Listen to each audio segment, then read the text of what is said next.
So again, to whoever's watching this, I've got Parker right here. Dude, I always start off just if you can like introduce yourself a little bit, what you do, who you serve. Yeah. Yeah, so I'm Parker Warren. I own a digital market agency called PWA Media, and we serve mainly in the healthcare niche, but we do have clients in the other niche that we've kind of like just picked up from inbound.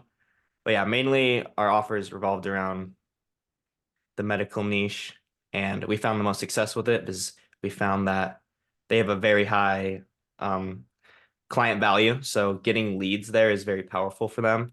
And you don't have to get nearly as many leads as you do for other service-based industries to make them really happy. Mhm. Yeah, And you do SEO, right? If I remember yeah, correctly. we do SEO, PPC, Yeah. and a database reactivation. Awesome, man. All those services, is that something that you've been doing from the start, or did you like increment them as you went along?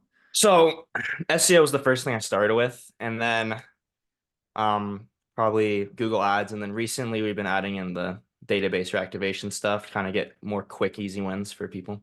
Hmm. Makes sense, man. And where were you at in terms of like when you joined this revenue? Like, what kind of life looked like at that So I was at, I want to say three clients, probably 6K a month. Okay.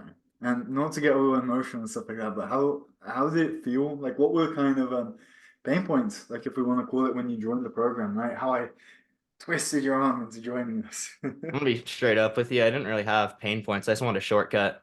I guess that's the pain point is I want to do it faster. But yeah, it's kind of just been like I've already dropped out of school, so it's kind of more of a time essence thing for me. Hmm. So I used it more of a shortcut than more of a like a coach thing, you know? Hmm. Okay, so if we don't want to call them pain points, right? You had got to 6K by yourself. Why was it that you thought that somebody else could help you go faster? Because some people might have a little bit of an ego to them and they're like, I can do this on my own. Well, I knew I was 20 and I knew that I definitely didn't know everything. And one of the main reasons I wanted to join actually was to kind of learn more about Google Ads and like kind of those systems so I could implement them myself.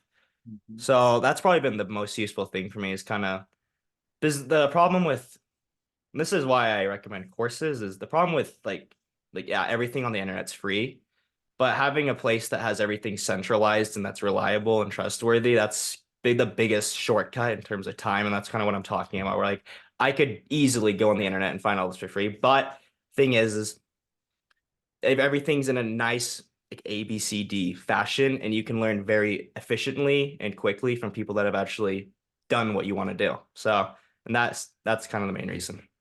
And how did you come across us, like rather than anyone else out there?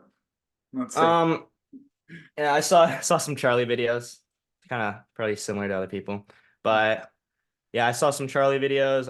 I was in the SMA space for a little bit, saw a bunch of YouTubers, and I just found that Charlie's content was probably the like the person that I clicked with the most out of all the SMA kind of people. Mhm. What was it about him that clicked the most? Because I hear that all the time, man. Um, I, that's a good question. Like, I really don't know. It's probably just the no bullshit. Like, there's a bunch of people that like they'll be like 4 minute intro. They'll like just be feeding you crap, and then like they'll give you some, some Alex Hermosi reverb. Then they'll end their video with a pitch. Like, it's just Charlie had more like original content, I guess you could say, and it wasn't just like your Alex Hermosi, Eamon Gadzhi re-speech over and over again. You know. That's good, man. And like when you said you watched some of his videos, was it like, would you say like you consumed a lot of the videos, some of the videos, just in terms of like awareness when you came into this? So like it wasn't like I was like actively consuming the videos. It was like if I had a question kind of about the SMA space, like I would mostly look first towards kind of Charlie's content. If I couldn't find the answer there, and then I'd kind of look outwards. But that's kind of how I used it. I wasn't like I guess like actively subscribed, but yeah, it was helpful for a lot of things that I had questions on. And then I was yeah. For sure, man. And a lot of these things are to re-jog my memory because, like we were saying earlier, it was like a fairly easy sales calls where like you didn't have that many objections. it sounded like you were confident in us, but also confident in yourself that you could go through and actually implement, right? Because sometimes, well, people have concerns around that. So you joined us at 6K per month. You were just doing SEO at that point, right? Yeah. Beautiful. What are you doing now in terms of revenue and the kind of like services? So we've pretty much doubled. So we're like at 14. But to be honest, I stopped outreach in October because I'm at this point building systems so I can, because the problem that I ran into is I scaled a little too quickly and didn't have the infrastructure available to me. Hmm. So now we're going through and actually building out that infrastructure properly and, you know, getting it ready. But yeah, I'm really excited for 2024. We recently built out the Terminator Loom system. Before, like most of my leads, I'm going to be honest, came through our SEO that we did for our website. So I can't really give a detailed experience on like the outreach programs, but they look great to be honest. And I just implemented the term Loom one, so I could give a follow up on that in a couple of months. But yeah, I mean the overall just like the learning aspect of EasyGrow has been very helpful. Mm-hmm. So you had to, it's a good problem to have, right? Where you had to stop. Yeah. Um, what led you to that decision, man? Like, what kind of started fracturing when you were like, I should probably hold it here for a while? The I symptom. mean, it's when I started seeing the quality drop, that's when I kind of annoyed me because I don't want like I don't want my clients to suffer based on my greed. So gotta make sure we have the structures in place to service the clients like we said we would. And that's one of the main reasons why all our clients are like, I think the lowest contract we have is 9 months for one of our clients. It's like they're all in long-term contracts. So I'm like obligated to serve these people. And that's kind of how I feel about it. So doing the best for them has kind of been always our approach. And that's ultimately what led us to get inbounds and we've gotten referrals. And that's kind of been my approach is just serve the people that you got and then kind of, you know. For sure, man. And like the longer contracts are more typical within SEO. Is that exclusively for SEO or your PPC is also on like really long contracts as well? So it's all tied into one. So like it's easier to kind of pitch SEO for a long contract because you do need that amount of time. So you can kind of all tie it into one.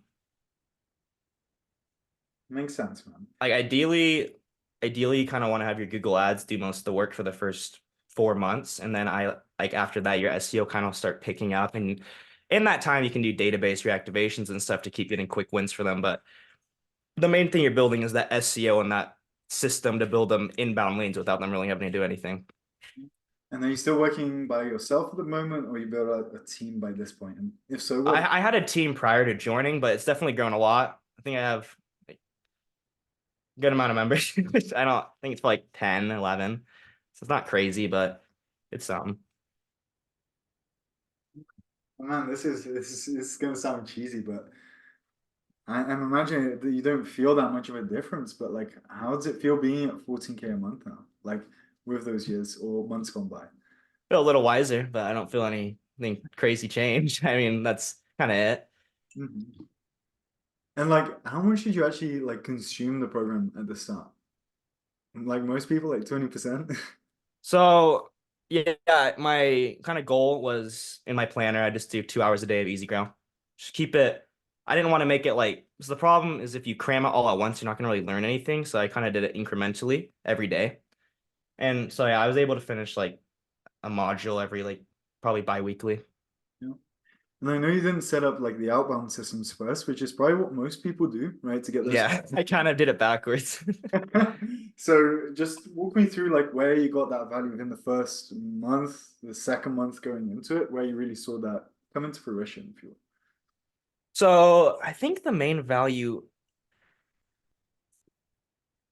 let me think.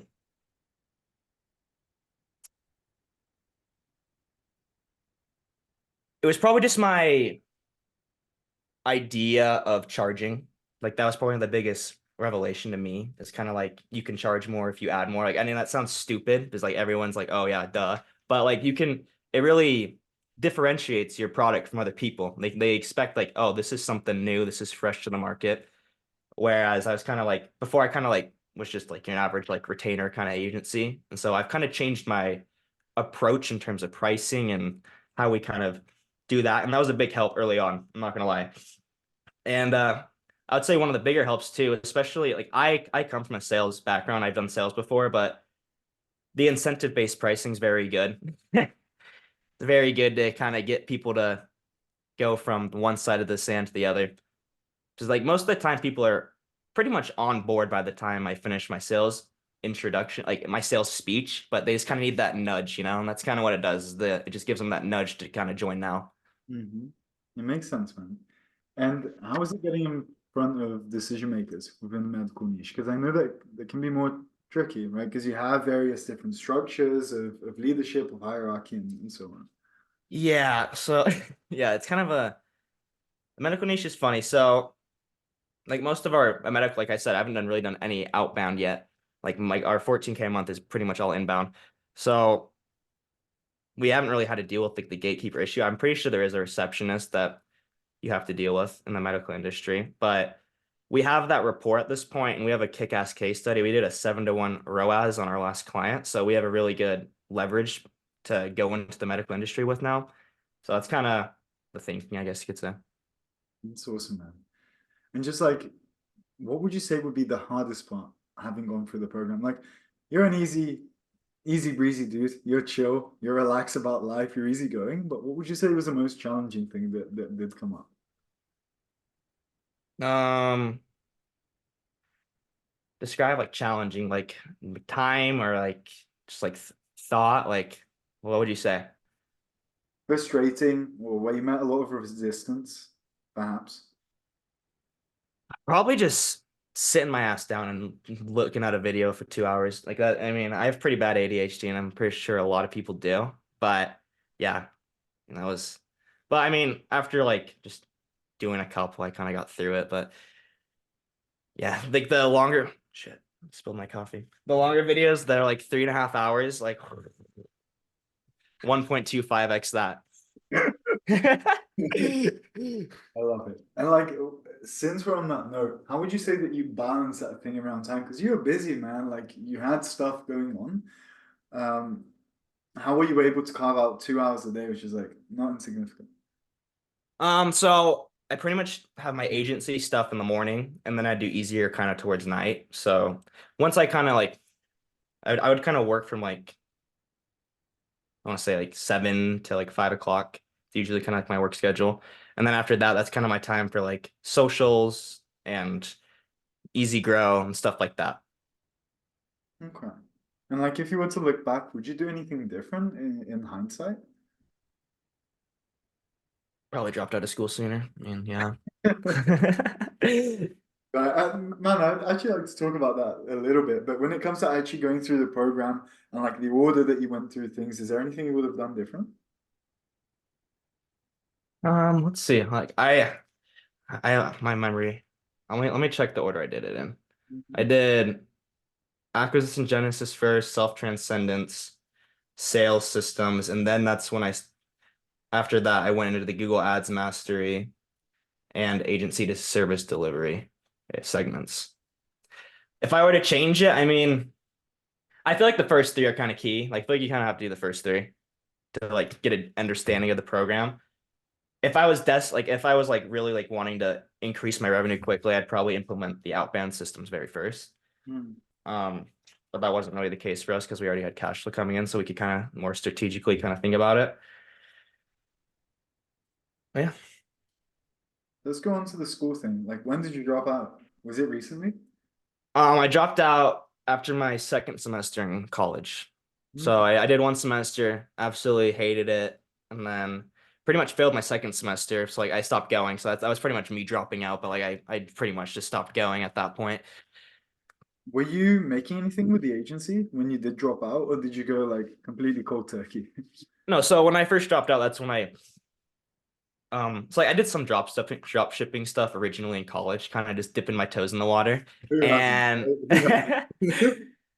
then I was like, you know what? Like no, what really happened? So I did the drop shipping stuff. I failed at that. And then I kind of dropped out, and I was kind of desperate for money at that time. So I did a summer sales solar thing, and I had a lot of success with setting appointments in solar. So it's a pretty easy sell relatively because you're just telling people you can drop their electricity bill if you frame your thing around that. But anyways, yeah, I did really good in solar. So I was like, okay, if I have like a service-based business and I can just get in front of people, I'll sell them like nothing. Like it'll be easy. And that's kind of been my philosophy on it. And then I started the agency. I was kind of first looking around like at what services I should offer. And I think if I was to change anything, I'd probably not have started with SEO. I probably would have started with some more quick results based stuff. But at the same time, SEO kind of taught me a lot, and it's been a key element in our offer because it ties right into the long-term contract. Mm. So it's kind of a mix up for me. But if I was like just wanting quick money, quick cash, and wanting to get clients results quick, I'd probably start with like Google Ads and a database reactivation. Mhm. And why did you decide to do SEO first? Because rarely anyone does that, right? Yeah, it was really bizarre to be honest. I don't know why exactly, but I liked the idea that you could pretty much set up this website for long-term success no matter what, because that's kind of what SEO does over a long-term frame. And Charlie always talks about long-term. Like SEO is the prime example of a long-term frame. So like one of our side projects I have going on with my SEO team is we're building out a drop shipping website, what we're using SEO as our form of generation instead of ads.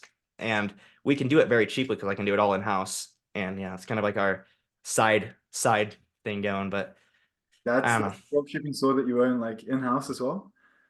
Yeah, so we're kind of starting, it's like a it's good. This is funny as fuck, but lingerie has super high margins. So we're Uh-huh. gonna start like a drop shipping lingerie store with SEO For and see men or how for that kind of works. What? for men or for women? At this day and age, probably both. Both, right? No question. Yeah, just don't tell Charlie about that, man, because he's gonna be like, "Oh, you're distracting yourself. You're going down two different things." Oh, I don't. I'm not managing it at all. That's the nice thing. So like my SEO team, I pretty much just put a budget on it and let it go. Like that's kind of it. I don't have to do anything. That's awesome, man. And then just finally, just to wrap this up, what would you say the next steps are for you, like in terms of revenue, in terms of a vision, like over 2024? Oh, my next steps for sure, just building out the Terminator. Like it's already pretty much built out. I built out all the accounts. All I need to do now is pretty much start doing the outreach. Well, not. I need to source my leads first and then do the outreach for that. But my big goal is kind of to grow the YouTube. I did it a little bit over 2023. I got it to 101 subs, which is like it's all right. But the goal is kind of to hopefully get the YouTube to 1,000. So I'm gonna be putting a lot more consistency into my YouTube this year and a lot more consistency into the outbound system now that we kind of have the infrastructure to handle more clients at this point. Hmm. And then what do you hope to be in terms of revenue by the end of next, or by the end of 24? 50K ideally.